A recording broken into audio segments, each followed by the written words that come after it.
khi thấp hèn bao kẻ khinh chê, nhìn mỉa mai nhếch mép xem thường. Sống ở đời chớ xem vật chất, nặng hơn tình hơn chữ nghĩa nhân. Sang hay hèn rồi cũng như nhau, về mù sâu cũng chẳng được gì. Sống ở đời chỉ ta phải biết khiêm nhường giúp người buồn sâu.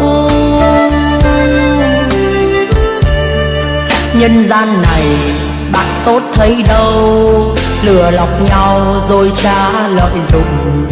Thứ một lần khó khăn nghèo khổ, đến lúc này ai ở cạnh ta.